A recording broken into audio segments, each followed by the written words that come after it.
Ya, jangan ada ruang untuk premanisme. Dialog ini kita lanjutkan kembali. Ini masih terkait tentunya dengan premanisme yang saat ini kita akan membahasnya bersama dengan sosiolog Sigit Rohadi.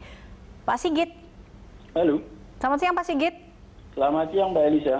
Iya Pak Sigit, ini kita tahu kemarin terkait dengan berita-berita premanisme yang muncul lagi, dan ini Anda melihatnya seperti apa? Karena ini makin nampaknya premanisme eksis kembali di tengah masyarakat saat ini.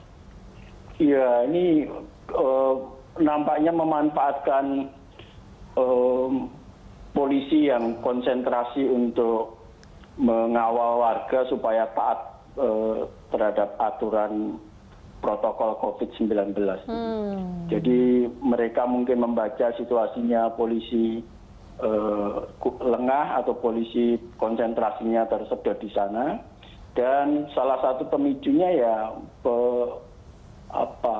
pelepasan atau salah satu tokoh itu dari dari penjara. Jadi membangkitkan luka lama ya di antara geng-geng atau di antara kelompok-kelompok itu, di mana pembagian jatah pada masa yang lalu itu dianggap tidak adil atau dianggap tidak fair, dan ini lalu membangkitkan kembali geng-geng lama dengan pemimpin lama dan meminta jatah antar kelompok mereka supaya memenuhi apa yang menjadi dalam tanda kutip apa yang menjadi hak-hak mereka pada masa yang lalu.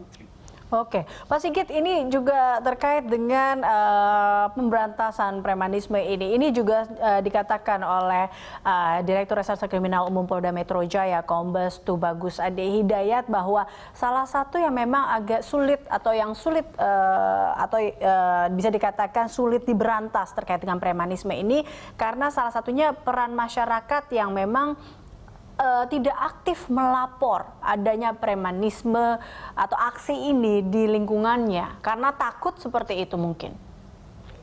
Iya, sebenarnya memang premanisme ini merugikan semua pihak, terutama masyarakat yang dirugikan. Gitu. Tapi terang saja karena jumlah mereka dan lapisan mereka yang begitu tebal dari kelompok-kelompok preman ini, antara mereka yang ada di depan dengan mereka orang kuncinya, itu berlapis-lapis, orang yang menjadi korban itu takut untuk melapor. Ini seseorang yang diperas pada hari ini, dia melapor gitu. Kemudian dia pada hari-hari berikutnya akan menjadi target pemerasan yang lebih besar dari kelompok itu. Nah, itu yang dihindari. Nah, untuk menghindarinya ya lebih baik tidak melapor polisi, tapi memberikan kepada pemeras itu apa yang dia bisa berikan pada saat itu. Jadi preman itu memang geng, memang sekelompok yang berlapis, Mbak. Untuk menemukan orang kuncinya itu sangat sulit. Kita hanya menemukan orang-orang bawahannya yang ada di lapangan, yang bisa kita jumpai gitu. Dan kalau kita bermusuhan dengan mereka, nanti orang-orang kunci yang lebih besar itu jumlahnya itu muncul kembali. Oh, oke.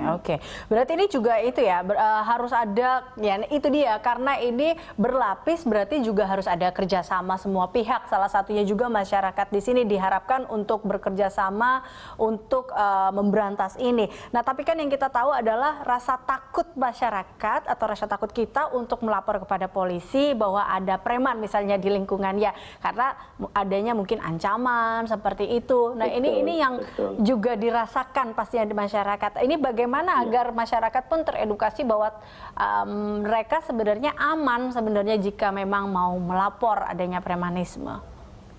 Iya, jadi memang meskipun jumlah polisi itu tidak banyak gitu, tapi kalau ada orang yang melapor itu dalam jangka waktu tertentu harus memperoleh pengawasan dan pengawalan polisi.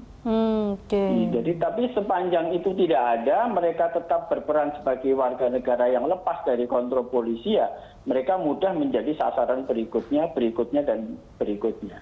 Nah, pengalaman seperti itu yang dihindari. Kenapa masyarakat takut? Karena berdasarkan pengalaman bahwa mereka tidak ingin memperpanjang masalah dengan preman, dengan lapor kepada polisi, tidak ingin memperpanjang persoalannya menjadi sasaran berikutnya. Kalau orang berani berhadapan dengan preman, karena yang berlapis tadi, dia akan dijadikan ATM sama preman-preman itu. Jadi preman itu punya lengganan untuk memeras lagi, kecuali memang polisi dengan kekuatan penuh berani menegakkan untuk memberantas preman-preman itu. Baru memberi rasa aman kepada masyarakat, dan masyarakat kemudian berani rame-rame untuk unjuk diri membantu polisi menegakkan aturan. Nah ini dia apa yang harus dilakukan juga sebenarnya, yang mungkin kita tadi yang Anda katakan sebenarnya ini juga ada lapisannya. Terus kemudian preman juga mungkin preman-preman ini juga banyak karena adanya juga dukungan dari pihak-pihak yang mungkin membuat mereka merasa kuat seperti itu. Dan ini tadi lagi bagaimana caranya kita untuk memberantas ini sebenarnya Pak Sigit? Memang tidak ada cara yang lebih efektif kecuali penegakan hukum, di mana polisi berada di depan dan masyarakat secara aktif berada di belakang polisi. Memang, tetapi tidak semua orang memiliki keberanian. Polisi juga harus memiliki kader orang-orang tertentu yang ada di masyarakat untuk dijadikan, katakanlah mereka yang pada masa yang lalu kita mengenal yang namanya pemolisian masyarakat itu kemudian perlu dibangkitkan kembali. Keaktifan masyarakat di dalam menjaga lingkungannya juga perlu dibangkitkan kembali. Jadi preman itu memanfaatkan keacuan masyarakat juga, memanfaatkan kecuekan masyarakat, memanfaatkan keegoisan masyarakat, dan rata-rata yang menjadi sasaran preman adalah mereka-mereka yang tidak memiliki jaringan, tidak memiliki organisasi, tidak berjejaring dengan kelompok-kelompok lain, itu menjadi incaran dari preman. Tapi kalau masyarakat itu aktif, berjejaring, katakanlah berorganisasi, punya banyak anggota, punya banyak teman, preman juga akan berpikir 2-3 kali untuk melakukan pemerasan terhadap orang-orang seperti itu. Oke. Nah, jadi mungkin masukan dari Anda, apa yang memang harus dilakukan atau mungkin cara lain yang bisa dilakukan masyarakat untuk berperan aktif dalam memberantas premanisme ini, Pak Sigit? Komunitas masyarakat harus hidup. Masyarakat harus aktif memelihara komunitas dalam hal keamanannya. Itu yang pertama.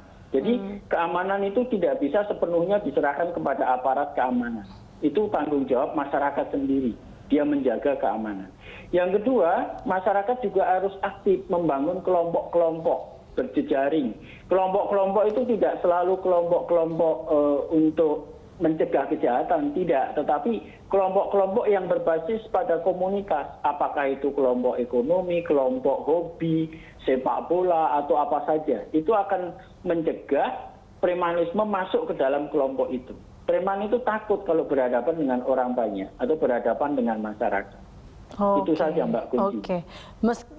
Meskipun preman tersebut dilindungi oleh adanya oknum pelindung yang katanya itulah yang membuat kelompok preman tumbuh pesat di Jakarta dan besar seperti itu, ini juga tetap harus menjadi peran serta polisi untuk berani memberantas itu juga sebenarnya ya, sampai ke dalam-dalamnya ya, seperti itu ya Pak Sigit ya?